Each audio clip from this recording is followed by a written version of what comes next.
Fatima फरोग़ क़त्ल case में नामज़द जवाबदारनि जी गिरफ़्तारी लाइ पुलिस मुख़्तलिफ़ हंधनि ते छापा हया आहिनि। रानीपुर में मुख़्तलिफ़ हंधनि ते छापनि दौरान 3 शकी माण्हुनि खे हिरासत में वरितो वियो। पुलिस पारां हिना शाह ऐं फयाज़ शाह जी गिरफ़्तारी लाइ कराची में बि छापो हयो वियो। पुलिस पारां फयाज़ शाह जे भाउ नियाज़ शाह जे घर ते छापो हयो वियो। छापे दौरान हिना शाह ऐं फयाज़ शाह हथ न अची सघिया। SSP खैरपुर जो चवणु आहे त कार्रवायूं जारी आहिनि। जवाबदारनि खे जल्द गिरफ़्तार कयो वेंदो। ब्रेकिंग न्यूज़ अवां सां शेयर करे रहिया आहियूं। फातिमा फरोग़ क़त्ल केस में नामज़द जवाबदारनि जी गिरफ़्तारी लाइ पुलिस मुख़्तलिफ़ हंधनि ते छापा हया आहिनि। रानीपुर में मुख़्तलिफ़ हंधनि ते छापनि दौरान 3 शकी माण्हुनि खे हिरासत में वरितो वियो। पुलिस पारां हिना शाह ऐं फयाज़ शाह जी गिरफ़्तारी लाइ कराची में बि छापो हयो वियो। पुलिस पारां फयाज़ शाह जे भाउ नियाज़ शाह जे घर ते छापो हयो वियो। छापे दौरान हिना शाह ऐं फयाज़ शाह हथ न अची सघिया। SSP खैरपुर जो चवणु आहे त कार्रवायूं जारी आहिनि। जवाबदारनि खे जल्द गिरफ़्तार कयो वेंदो।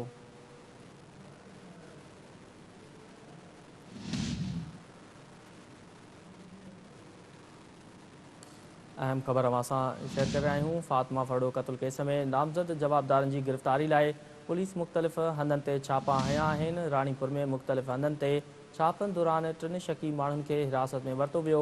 पुलिस पारां हिना शाह ऐं फयाज़ शाह जी गिरफ़्तारी लाइ कराची में बि छापो हयो वियो।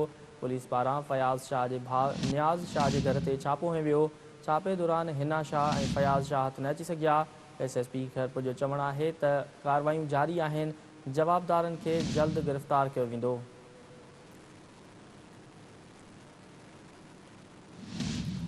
ये अहम ख़बर अवां सां शेयर करे रहिया आहियूं। फातिमा फरोग़ क़त्ल केस में नामज़द जवाबदारनि जे गिरफ़्तारी लाइ पुलिस मुख़्तलिफ़ हंधनि ते छापा हया आहिनि।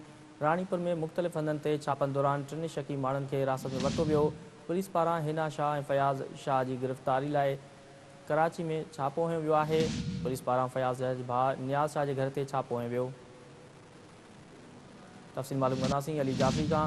जी अली, पुलिस पारां फयाज़ शाह जे भाउ नियाज़ शाह जे घर ते छापो हयो वियो आहे, इन बाबति आगाह कजो। जी बिल्कुल, फातिमा फरोग़ क़त्ल केस में पुलिस जो कार्रवाई जेको आहे तेज़ थी वियूं आहिनि। जवाबदारनि जे घरनि जे गिरफ़्तारीअ लाइ जेको आहे कराची, रानीपुर ऐं मुख़्तलिफ़ जॻहियुनि ते पुलिस जूं जेको आहे कार्रवायूं नज़र पियूं अचनि।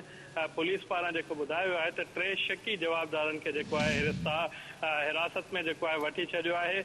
SSP खैरपुर समीउल्लाह सूमर जी हिदायत ते जेको आहे ASP गंबट मोहम्मद नोमान ज़फ़र जे अॻवाणीअ में जेको आहे फातिमा फरोग़ क़त्ल केस जे जवाबदार जी गिरफ़्तारी लाइ टीम जोड़ी वई हुई, जेका खैरपुर पुलिस, कराची पुलिस साण करे कराची जे इलाइक़े डिफेंस क़याबान शमशीर में जेको आहे औरत जवाबदार हिना शाह ऐं जवाबदार जेको आहे फयाज़ शाह जी गिरफ़्तारीअ लाइ जेको आहे कार्रवाई जेको आहे कई वई आहे।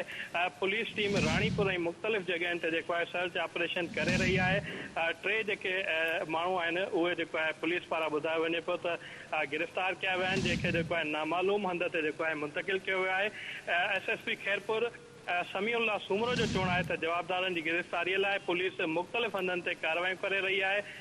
जवाबदार खे जल्द खां जल्द जेको आहे गिरफ़्तार करे साण जेको आहे उन्हनि सां इंसाफ़ कयो वेंदो। फातिमा फरोग़ असांजी बि जेको आहे न्याणी ऐं संदसि कातिल खे कंहिं बि सूरत में जेको आहे बख़्श न कयो वेंदो। ॿिए पासे मां तव्हांखे ॿुधाईंदो हलां त पीर सैयद नियाज़ हुसैन शाह जीलानीअ जी घरवारी राब्तो करे ॿुधायो त पुलिस बग़ैर सर्च वारंट ऐं साधन कपिड़नि में पुलिस घर में जेको आहे ज़बरदस्ती दाख़िल थी 4 दीवारीअ जो जेको आहे तक़दुस पामाल कंदे असांखे जेको आहे यगमाल बणायो आहे ऐं घर में पियल सोना ज़ेवरात लखें रुपया कैश खणी विया आहिनि।